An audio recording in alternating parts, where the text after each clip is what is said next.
Hello, I want to talk about our prairie garden, and as I mentioned before, it would be hard to find a place further away from the prairies, the rolling prairies of Oklahoma than Ireland, because Oklahoma you would get very cold winters and very dry, very sunny summers, and the type of plants that would do well in a prairie over there, if we used them over here, they wouldn't work. So what we call this a prairie-esque border.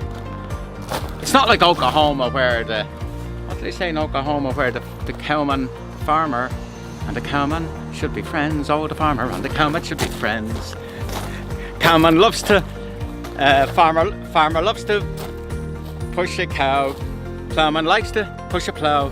But that's no reason why they can't be friends. Tear their folks and they get all, and etc, etc. But anyway, that's we're trying to get the Oklahoma prairie effect in rainy Ireland.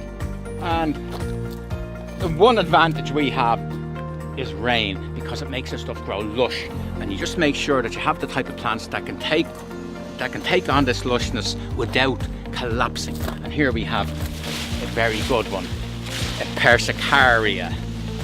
Now look at this, look at the height of it. It's only about 10 plants in that. And here, look, there's the edge of the border. See it? Look, the thing's on steroids because of the type of soil we have in Ireland. And we put a few grasses in to give diffuseness, and you don't want it too flowery. So you put grasses in. That's a Molinia. Now when it comes to grasses in Ireland, I always go for the two M's, Molinia and Miscanthus. You can't go wrong with Molinia and Miscanthus, the two M's. And look at this here. As a rule, I mean, it's logical. You put the shorter stuff front, bigger stuff at the back, with a little bit of variation, so it's not all one. Because if you did it the other way around, you wouldn't be able to see the short stuff at the back. This is Coreopsis Zagreb, and it's a very delicate looking plant, but it's amazingly tough. It's a really, really tough plant. Just see how well it looks. Now, when it finishes flowering, we just do that with it. That's all. And it just fades away nicely right up into the winter. And in fact, all the plants here, none of them are staked. And as the flowers fade, the structure's left behind, so it just gradually fades away. And then in February, you get the heavy-duty hedge clippers. You just start it up, cut the whole lot, cut the hedge, take the whole lot away. It's one major operation per year, so it's really, really easy. So anyway, we go through some of the plants.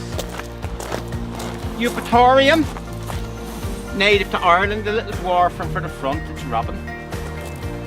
More Molinias. And this one here, I have to show you this one because this is something else. This is a class plant. It's a Veronicastrum, and it has the leaves are in whorls and they're sort of horizontal. Flowers are very vertical and very thin, like sort of bootlaces.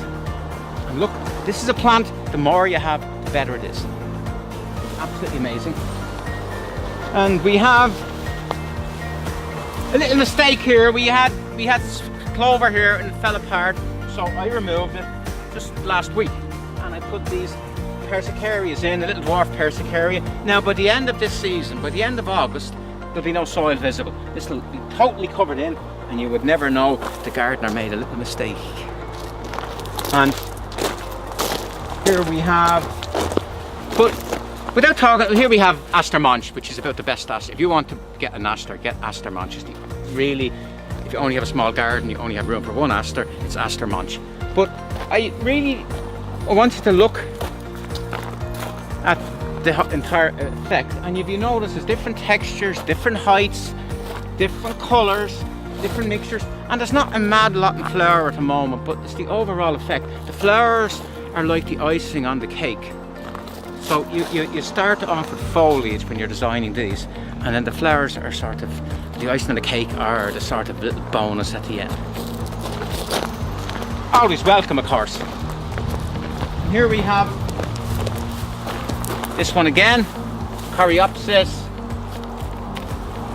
We have a Stachys Hummelo, a classic prairie plant, but funnily enough, because our soil is so rich, it's actually fallen over a little bit, which it shouldn't fall over. And it's probably the only garden around that it falls over because we are so rich. I don't know what we do. make it so rich because we don't do much. And here's another Persicaria. This is one I found. It's a light pink one. Really, it's not as mad as the one over there. Isn't that beautiful? And it's the effect. See the different colours, different textures. And then we have our daisy over there, a big daisy, the Rudbeckia. We have a Sanguisorba here, completely different, hanging down. The Veronicastrum is hanging up, and that's hanging down. We have the Astilbe Ice Cream, which is a little bit in your face and it's starting to fade, but it'll look a bit dowdy for a week or two, and then it goes proper brown and it sort of goes a tan colour and it looks all right, and that will stay like that, right, as I say, right into February when we cut it back. And another Astilbe beside it, a very good ground cover Astilbe, dwarf Astilbe, that's chinensis pumila. Cannot rate that plant highly enough for covering ground. Heavy, wet ground is brilliant. And if I can get in without doing any damage, look at this. And this is another Veronicastrum. Look how good that is. It's not amazing. Up as high as me. And see the big grass behind? That is very prairie-like Miscanthus floridulus that grows to 10 feet. It grows higher than the elephant's eye, because in the song it says, the Oklahoma song, it says the grass grows as high as an elephant's eye, and that grows higher than any elephant's eye. And more Persicaria, more Lythrums, and various other bits and pieces.